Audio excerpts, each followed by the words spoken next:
Yan, magandang gabi po sa atin lahat at happy Sabbath.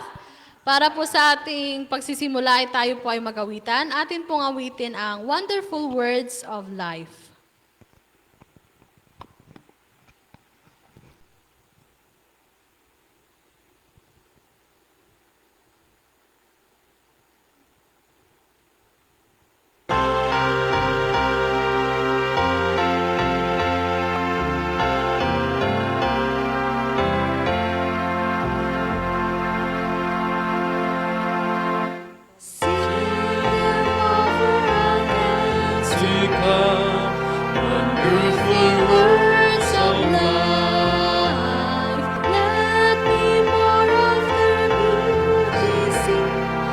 Wonderful words of life, words of life and beauty.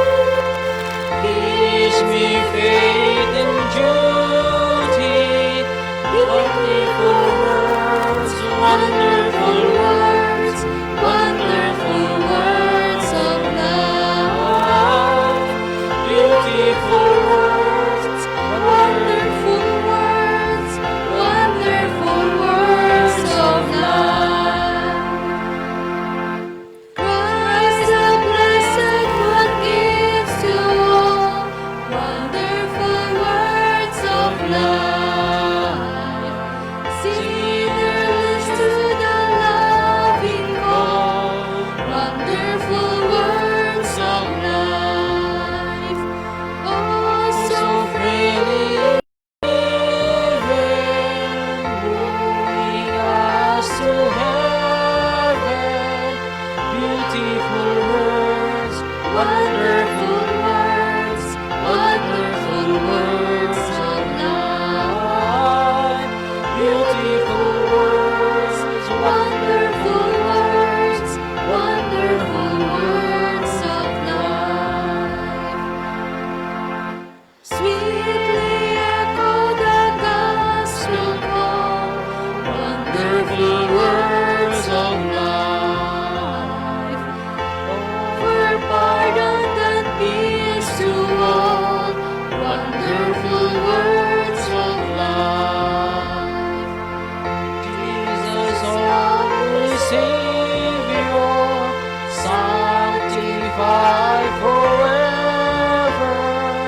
Beautiful words, wonderful words, wonderful words of life.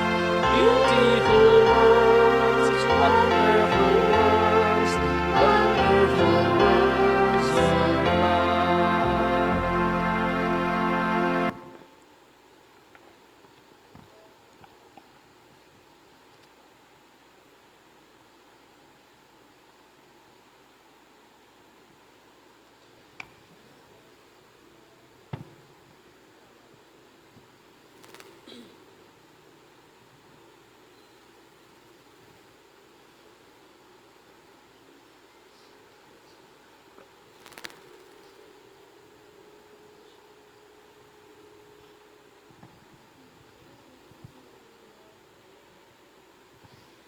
Para po sa ating opening song, tayo po lahat ay tumayo at atin po awitin ang When the Roll is Called Up Yonder.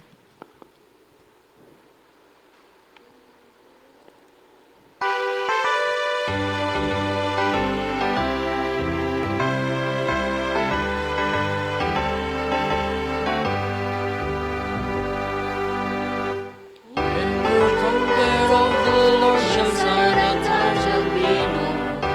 Morning breeze eternal, bright and fair. See what the shadow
para sa ating panalangin.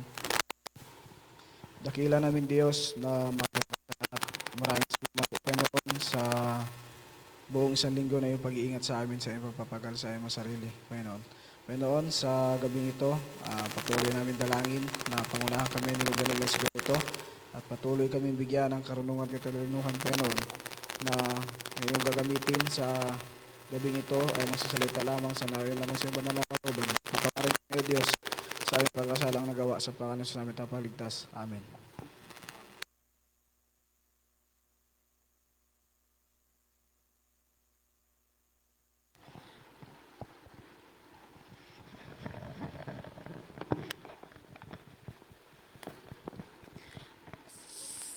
So ayan, muli po, magandang gabi and happy Sabbath po sa ating lahat. Yan, purihin po natin ang Panginoon sa gabing ito na bagaman masama yung panahon ay narito tayo sa bahay-sambahan upang patuloy na sambahin niya kanyang dakilang pangalan. Yan, sa gabing ito, ang bahagi ko po ay magpapakilala ng ating mga participants. Ang nanguna po sa ating pag-aawitan ay si Sister Blaise Ranes at sinundan po ito ng panalangin ni Brother Mark Salazar. And sa gabing ito ay makakarinig po tayo ng dalawang mensahe. Ang unang mensahe ay magmumula sa pamagitan ng awit na ipagkakaloob sa atin ni Sister Myra and Brother Ranes Juterd. And mensahe po nagmula sa banal na kasulatan na ibabahagi po sa atin ni Brother Ronnie Ranes. Closing song and closing prayer. Ito lang po at sunod na po natin ang special song.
Sa diyang ko'y buti ng ating Panginoon, magtatapat sa habang panahon, maging sa kabila ng aking pagkukulang, biyaya niya'y patuloy na laan.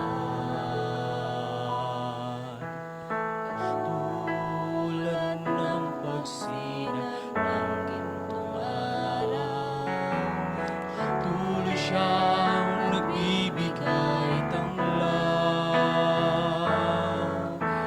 Kaya sa puso ko't damdamin, katapatan niya'y aking pupurihin. Dakila ka, O Diyos, tapat ka ngang tunay, sa ugat ng aming lahi.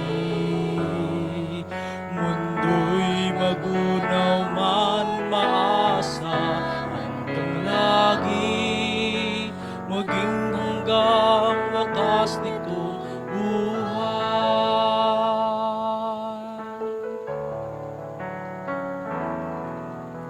Kaya, O Diyos, ika'y aking purihin. Sa buong mundo'y aking awitin.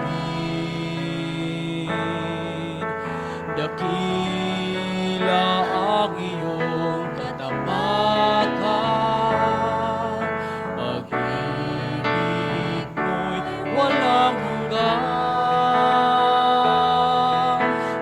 dakila ka, Diyos, tapat kang ang tunay. Magmula ka sa ugat ng aming lahi. Do'y magunaw man maasa hanggang lagi, maging hanggang wakas nitong buhay. Dakila ka, Diyos, sa habang panahon. Katapatan mo'y matibay na sandigan. Sa bawat bighati, tagumpay man'y naroon. Daluyan ang pag-asa kung kailangan hinahon.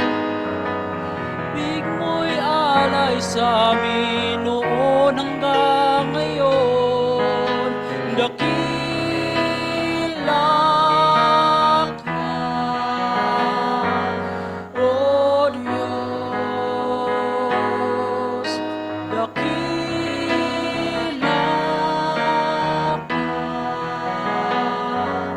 O Diyos.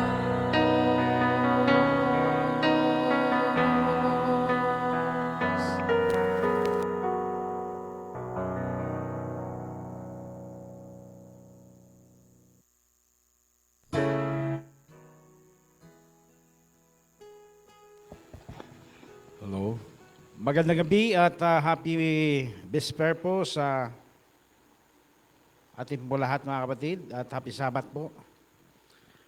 Purihin ang Panginoon sa gabing ito. Ang mensahe ng awit ay nagsasabi, dakila ka, O Diyos, at tapat kang ang tunay. Ang katapatan ng Panginoon mga kapatid sa tao ay mula pa noon at hanggang ngayon.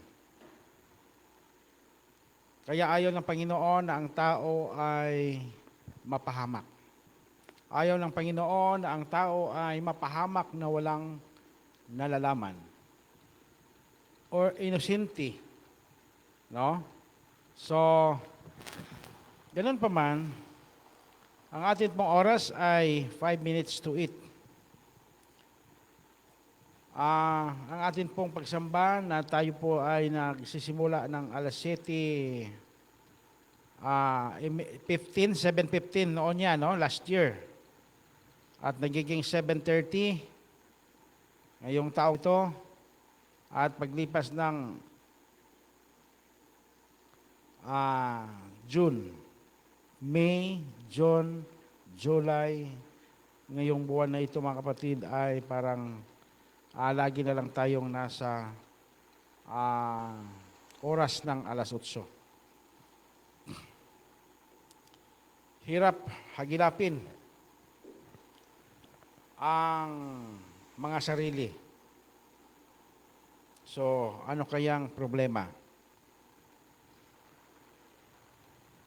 Pagod kaya sa trabaho? O kaya dahilan sa ulan na araw-araw umuulan? Malapit man din tayo sa simbahan, ano po? Pero parang ang hirap. Magsisimba tayo, lagi na lang na kakaunti. No? Parang pinakamarami sa atin, 10. No? Pero ano kaya ang dahilan? Na parang napakahirap na abutin. Dahil ba sa nagtatapos na ang panahon at ito ang mangyayari sa mga iglesia sa huling mga araw na manlalamig. Ang karamihan ay manlalamig sa pananampalataya at hindi na makikinig sa udyok ng banal na Espiritu. Mga kapatid, ang mensahe ko ngayong gabi, ito po ay nasa aklat ng may mga tatlong mga pangyayari na nagaganap sa lupang ito. na itong mga pangyayari na ito mga kapatid ay hindi makalimutan sa lahat ng saling lahi or sa mga henerasyon. Itong kasaysayan ng pagkagunaw sa pamagitan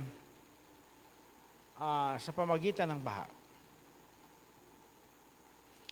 Dito mga kapatid, bakit umabot sa punto sa panahon ni Noe na gugunawin ang unang sanglibutan, ang lumang sanglibutan.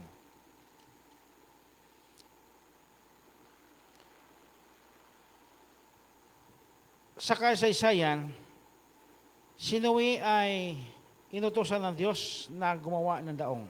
Para saan? Para ito ay sasakyan ng mga ililigtas ng Diyos. Subalit mayroong utos ang Panginoon kay Noe na sasabihan ang buong angkan ng tao tungkol sa mangyayari na mayroong gagawin ang Diyos na parusa ng sanglibutan ng mga tao.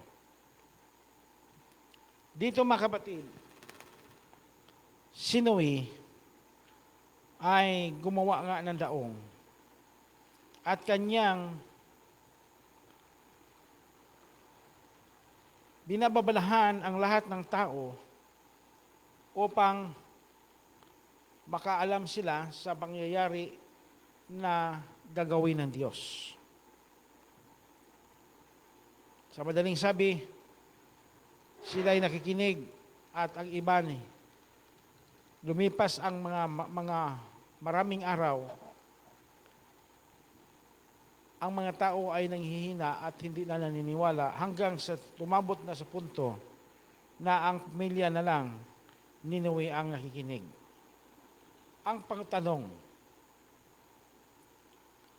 ang mga tao ba ay natumigil na sa kanilang pagtulong na gumawa sa daong at kanila nang tinilikuran ang panawagan ni Noe na magkakaroon ng baha o malaking baha sa buong sanglibutan. Na dapat ito'y aabot hanggang sa pinaka-tuktok. Ngayon, dumating ang panahon na ang Diyos ay tinupad niya ang kanyang utos kay Noe.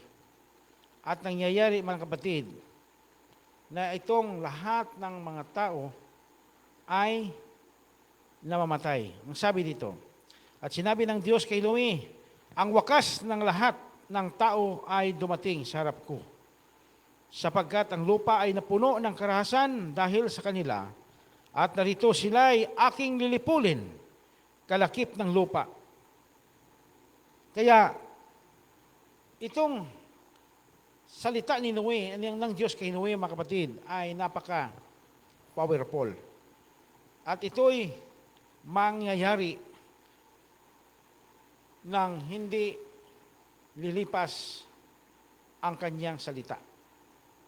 So, sa madaling sabi, dumating ang takdang panahon, timetable ng kanyang paggunaw sa sanglibutan. Naligtas nga ba ang mga tao? O mayroon lamang sa record na 8. Nasaan na ang karamihan, mga kapatid? Lahat ito ay namamatay. Ang tanong, namatay ba sila nang walang babala ang Diyos? Hindi. Mayroong babala ang Diyos sa kanila. At si Noe ay nagmiminsay sa kanila sa loob ng 120 taon. 20 taon ang pangangaral ni Noe upang sila ay iligtas. So dito mga kapatid, yun ang unang pangyayari na natupad ang salita ng Panginoon. Pangalawa, itong kapanahunan na sunugin ng Diyos ang Sodoma at Gomora. Buhay ang Panginoon na nagsasalita kay Abraham na kanyang lilipulin ang Sodoma at Gomora para saan at bakit na kanyang lilipulin. Dahil ang mga tao ay sukdulan ang kasalanan, ang kasamaan. Mga kapatid, itong si Lot na naroon mismo sa loob ng malaking syudad ng Sodoma at Gomora, sa napakaiksing panahon, ano katagal? Wala mag-isang gabi, mga kapatid. Kay Noe, 120 years. Pero itong sa Sodoma at Gomora ay hindi buong isang gabi, kundi ang babala ng Diyos ay madaling araw. Sabi dito, at si Lot ay lumabas at pinagsabihan niya ang kanyang mga manugang na nag-asawa sa kanyang mga anak na babae. At sinabi, magtindig kayo, mag-alis kayo sa dakong ito, sapagkat gugunawin ng Panginoon ang bayan, datapwat ang akala ng kanyang mga manugang ay nagbibiro si Lot. Hindi sila nakikinig, mga kapatid. Ibig sabihin, napakasama ang bayan ng Sodoma at Gomora. Ano bang sign ng kasamaan na talagang sukdulan? Ang lahat, halos kalahatan ng mga lalaki, mga kapatid, ay mga bakla.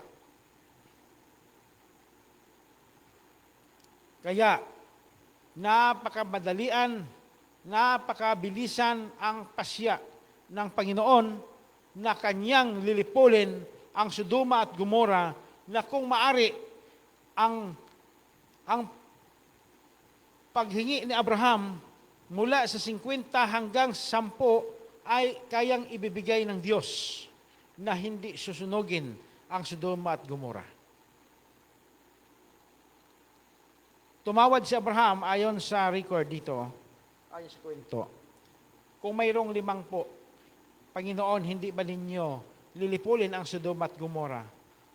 Hindi lilipulin dahil sa 50. Kung mayroong 40, Panginoon, hindi ba ninyo lilipulin? Hindi lilipulin dahil sa mayroong 40. Mga kapatid, ang tawaran ni Abraham sa Panginoon ay umabot ng 10. Hindi lilipulin ang Sodoma at Gomora dahil sa 10. Pero, alam ni Abraham na hindi matagpuan sa Sodoma at Gomora ang 10. Kaya si Abraham ay hindi na nakipagtawaran sa Panginoon. Mga kapatid, kahit madaling araw, lumabas si Lot sa kanyang tahanan at kanyang pinuntahan. Oras lang ito, mga kapatid. Kanyang pinagsabihan, subalit walang nakikinig sa kanyang mga anak, kanyang mga manugang, at kanyang mga apo ay hindi napakinggan ang pangungusap ni Lot. Kaya ang sabi ng anghel, datapwat siya'y nagluwat at hinawakan ng mga lalaki ang kanyang kamay at ang kamay ng kanyang asawa at kamay ng kanyang 2 anak na babae at sa habag sa kanya ng Panginoon at siya'y kanyang inilabas at siya ay kanilang inilagay sa labas ng bayan. Baka si Lot ay madamay sa kamatayan. Mga kapatid, may babala ba ang Diyos? Meron pa rin. Kahit oras na lang, meron pa rin. Pero wala talagang masumpungan. Kahit 5. Kaya ang nangyayari, dali-daling inilabas ng mga anghel na ito, si Lot at ang kanyang asawa at kanyang 2 mga anak. Subalit, mga kapatid, kasamaang palad ay nagiging 3 lang talaga ang naililigtas. Ano ang problema? Dahilan sa kasalanan at dahilan sa matinding karahasan ng kasalanan ng Sodoma at Gomora. At ito ay pinaulanan ng apoy at asupre. Mga kapatid, buhay ang Panginoon na ang kanyang salita ay kanyang tinutupad. Kanyang tinutupad. Ngayon, dahil sa 2 pangyayaring ito, sapat na ito upang i-record sa ating kapanahonan ngayon na ating pakinggan ang panawagan ng Diyos. Ngunit, mayroong pahabol. Mayroong nais ng Diyos na ang kanyang ginawa ay hindi mananatili, na hindi mababawi. Dumating si Jonas, mga kapatid. Itong si Jonas ay inutusan ng Diyos na pupunta sa Ninibe upang kanyang bibigyang babala ang buong bayan ng Ninibe upang sila ay mailigtas mula sa parusa ng Diyos. Pero si Jonas ay natakot at iniiwas niya ang kanyang sarili at sumakay pa ibang lugar. Pero ang Diyos, mga kapatid, ay malaki ang kanyang habag sa mga tao. At nais niya na hindi lilipulin ang bayan o syudad na hindi nakakaalam ng kanyang paglilipol. Kaya, ang Diyos ang gumawa ng paraan, hindi na tao, mga kapatid. Kaparaanan na ng Diyos na si Noe ay kanyang ginulo at bumagyo at si Noe ay madaling sabi ay inihagis sa dagat at ang Panginoon ay naghanda ng isang napakalaking isda at pinanunok ng Diyos si Noe, si Jonas sa isang isda. Mga kapatid, isa ba itong kamangha-mangha sa atin? Hindi na ang tao ang gumawa nito. Ang Diyos na ang gumawa, mga kapatid, sa pamamaraan upang ang tao ay iligtas. At si Noe ay dinala ng isda papuntang Ninibe. Sa layo, mga kapatid, na kanyang pinuntahan, nagtatravel siya ng 3 days and 3 nights. Ha? Jonas. At doon siya, mga kapatid, ibinuga ng isda sa lugar ng Ninibe. At Jonas ay nagbabala, umiikot siya sa buong Ninibe na ilang araw? 40 araw mula ngayon. Kayo ay magsisisi at lilipulin ng Diyos ang bayang ito. Kung hindi kayo magsisisi. Mga kapatid, ang panawagan ni Noe ay umaabot sa kasulok-sulukan ng Ninibe mula sa malapalasyong kaharian ng Ninibe hanggang sa kasulok-sulukan. At itong mga taong ito, ang tanong, tumugon ba sila? Yes, sila'y tumugon. Mayroon bang pagpaparusang nangyayari sa kanila? Napakabuhay ang Panginoon, mga kapatid, na ito ay ang kanyang salita ay kanyang tinutupad. Walang parusa na nangyayari. Mga kapatid, ang ating sanglibutan ngayon, ayon sa 2 Pedro, ay nakaatang sa apoy at asupre. Ang kahatulan sa Sodoma at Gomora ay ito ang kahatulan na ipapataw ng Diyos sa sanglibutang ito.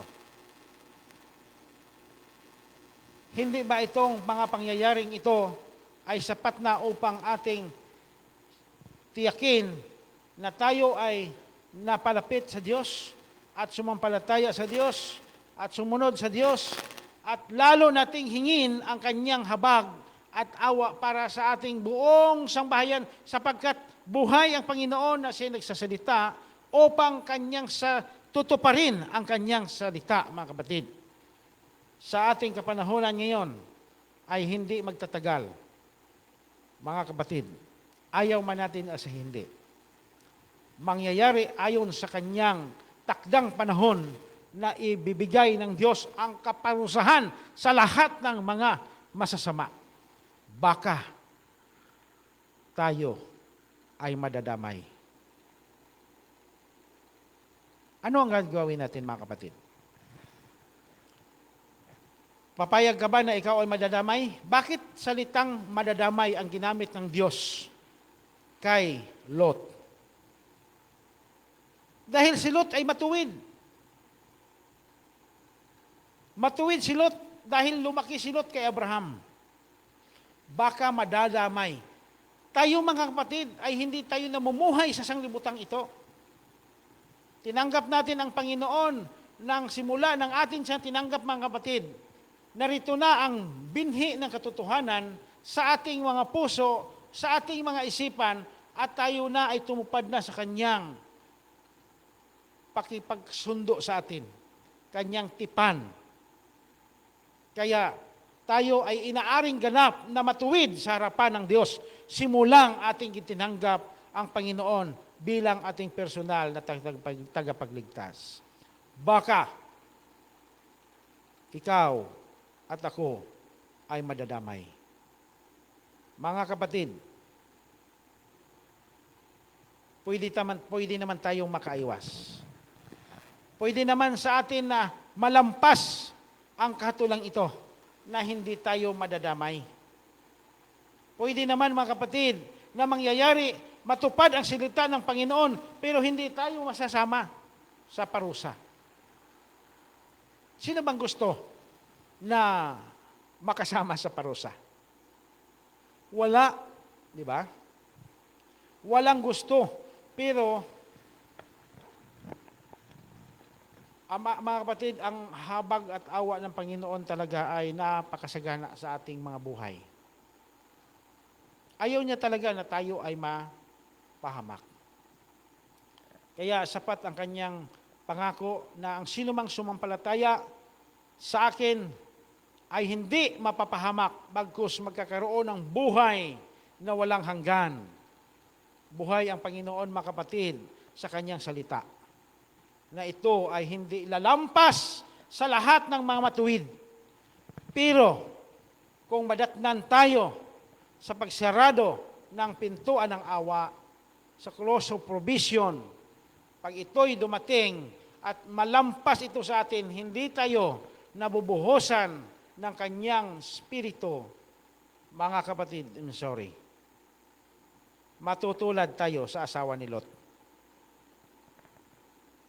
Matutulad tayo sa maraming mga taong talamak sa kasalanan. Madadamay talaga tayo, mga kapatid. Ayaw man natin o sa hindi. Sapagkat ang kaparusahan ay ipapataw sa libutan ito at lahat ng hindi makakatanggap ng kanyang biyaya at hindi tinanggap ang kanyang alok ng kaligtasan ng buhay na walang hanggan, ay ito ay mararanasan sa lahat ng mga taong hindi sumunod sa Kanya. Mga kapatid, ang panawagan ng Diyos sa atin ngayon, na tayo po ay magtapat sa Kanya. Hindi rason ang pagod, hindi rason ang ulan, hindi rason ang kahirapan, hindi rason ang anumang mga pagsubok, hindi rason kahit kamatayan, hindi rason upang hindi natin mapaglingkuran ang Diyos. Kaya pasalamatan natin ang Panginoon, mga kapatid, na ibinigay niya sa atin ang opportunity na alok na ito, na tayo ay Kanyang tinatawagan at tayo ay Kanyang ibinibilang na Kanyang mga anak. At salamat sa Panginoon na tayo ay dumating sa atin ang kaligtasan. Mga kapatid, ano ka dilim ang ating kinabukasan kung tayo ay katulad sa ibang mga tao na ating nakikita na nariyan sila sa kanilang kasalanan ng kanilang mga bisyo. Nariyan sila sa kanilang buhay na mapagsamantala. Nariyan sila sa kanilang buhay na gumagawa ng kasalanan laban sa kanilang kapwa. Kaya tayo, mga kapatid, pagsikapan natin, baka tayo ay madadamay. Pagsisikapan natin. Kasi ang paghahatol ng Panginoon ay katulad sa paghahatol na Kanyang ibinigay kay Noah, buong sanglibutan. Hindi katulad sa Sodoma at Gomora, na siyudad lang ng Gomora, kundi kahatulan na Kanyang ibibigay sa mundong ito ng katulad sa Sodoma at Gomora ng klaseng paghahatol, pagparusa sa pamagitan ng apoy at asopre, at ito ang ating mararanasan sa mundong ito. Ngunit, mga kapatid, ang biyaya ng Panginoon ay sumasagana sa bawat isa sa atin, kaya pasalamatan natin ang Panginoon na kahit na tayo ay iilan lang at nariyan sa ating puso ang tayo ay magsamba. Nariyan sa ating puso na hindi tayo magsasawa na maglilingkod sa Panginoon, mga kapatid. Kaya sa gabi pong ito, ang akin pong mensahe, mga kapatid, ay akin pong pasalamatan ang Panginoon na ito ang Kanyang ibinigay sa akin na mga mensahe upang tayo ay gumising sa ating mga natutulog na mga paglilingkod natin sa Panginoon. Kaya salamat at akin pong purihin ang Panginoon sa Kanya pong mga mensahe, at ito ay aking ibinabalik ang lahat ng pasasalamat sa Panginoon. Ito aking dalangin.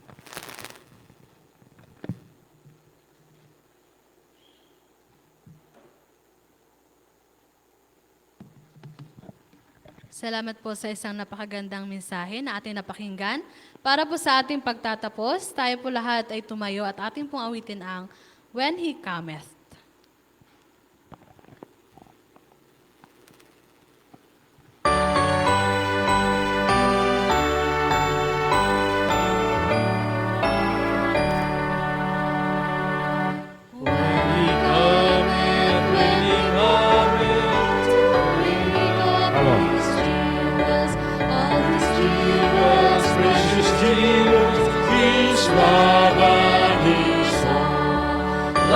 Stars of the morning, His bright round adorning, He shall shine in their beauty, brightest for His crown. He will gather the saints for His kingdom, all the pure ones, all the bright ones, His love and His soul. Like the stars of the morning, His bright round adorning, He shall shine in their beauty.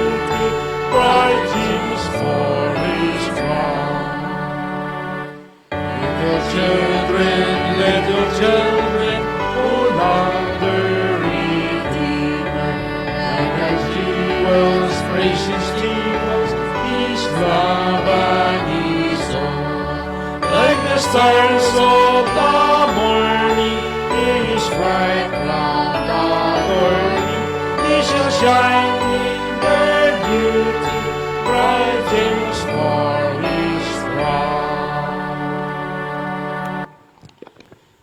Maraming salamat, Panginoon, sa inyo pong mga mensahe na inyo pong ibinigay sa amin ngayong gabi.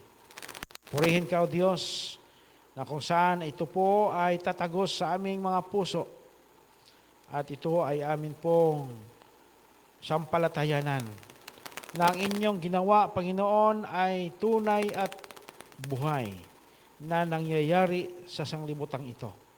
At ngayon, sa darating na inyo pong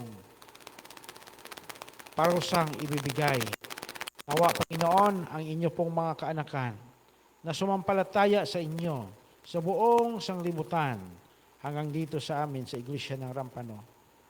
Pagpalain mo kami, Panginoon. Tulungan mo kami na kami ay maihanda namin ang aming mga sarili.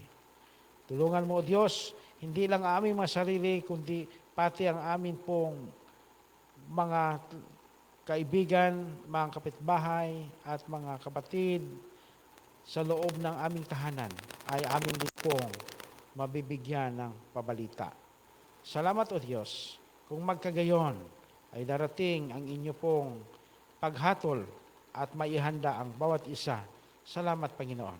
Patawarin kami sa aming pong mga pagkasala. Ito pong aking dalangin sa alang-alang sa matamis na pangalan ng aming Panginoong si Jesus. Amen. Okay, magandang gabi po sa inyo lahat, mga kapatid.